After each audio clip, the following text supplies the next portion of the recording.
All right, great, good. Yeah, congratulations on the nomination. Thank you. That means a lot. Your life has changed dramatically in the last 3 years, and then particularly in these last couple 3 months. No doubt. Okay? You're not lying. It has been a big difference. What's it mean to you, especially these last 2-3 months of your life? It is a good reward for the patients of being in a maximum security penitentiary. You know, all the times when I could have acted up, or all the times when I could have went one way and I was like, I know this ain't forever. I'm gonna just ride this out, and I know it's gonna be my time again.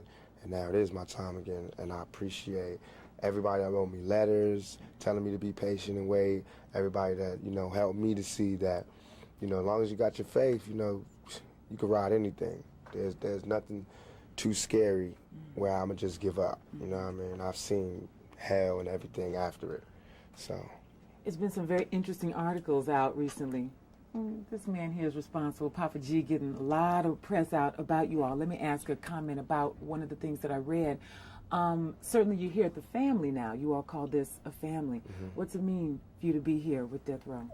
It means that I have to give my 110% so that all the rappers under me can give their 110%, so that everybody else, all the peer rappers like the Dog Pound and Snoop, to give their 110%, should give his 110%, Papa G give his 110%, and that's what makes Death Row Death Row. That's what makes us have record-breaking album sales and things like that. Is we give 110%. So for me, it's good. It just means that, you know, I'm somewhere where if you're persistent and efficient, you get rewarded. And that's what everybody wishes for. Your focus seems clear. I think, like you said, being in maximum security, certainly there's a lot of things for one's head and one's focus and desires and dreams.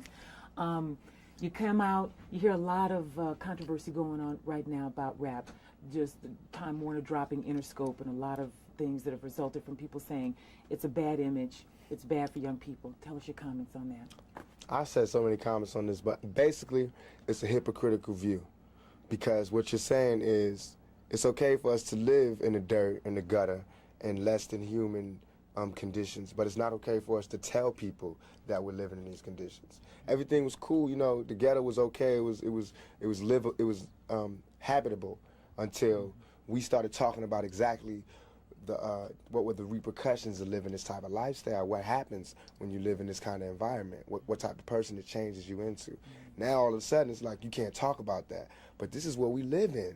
We don't have a choice. You know what I mean? It's either we really kill people, do dope, sell dope, and have murders and do all this crazy stuff, or we talk about the fact that we got so close, man. If it wasn't for this rap thing, we would really have to do A, B, and C. You know what I mean? And that's not good. That's not nothing to look up to, but that's the truth. That's how it is, you know. Every human being inside your chest or your stomach or whatever, we're all given from God the survival instinct. And everybody has to live. Self-determination. You have to live. You have to be able to live and survive and live like a human being, not like an animal. So whatever it takes to live like that is what happens, whatever it takes. If you put Bob Dole in those conditions, he would do the same thing. So would C. Dolores Tucker. If she wasn't so rich, she didn't have the pearls, and she didn't have the NAACP backing her up, and all these conventions and coalitions backing up, and she was by herself, and she was on welfare, she would love our music, because she would know what this music breeds. She would know where we from, what we talking about.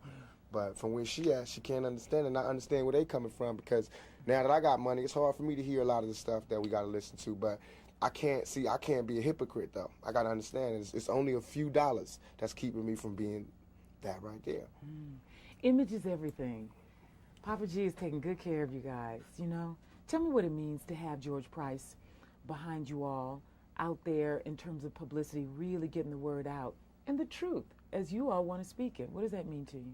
I think that along with the other artists on Death Row, Snoop, Dog Pound, Trey, everybody, Nate, we're all outstanding in our field. And I think that Suge, in terms of being a manager, CEO, he's outstanding in his field. I think that Papa G is just keeping that tradition along by being outstanding in the field of publicity and getting the things that we have in our head to the heads of millions of people, and letting them see what we see and look at it how we want them to look at it. You know what I mean? Like the vibe cover, that's how we feel, like a mob, like a family. You know, we want people to see that. Not mob like guns and things, but mob like family. Like you say to do this, we do this.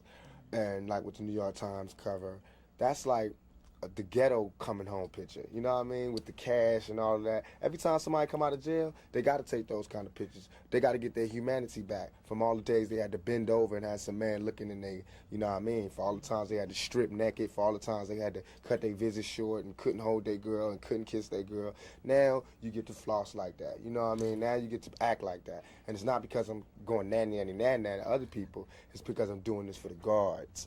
You know, for the people who thought I was guilty, for everything, for all the people who didn't believe that it could come to this point. I mean, look, they could shoot me 5 times, call me a rapist, and throw me in jail, and I'm gonna bounce back. I'm not gonna give up. You know what I mean? That shows the resilience of a young black man.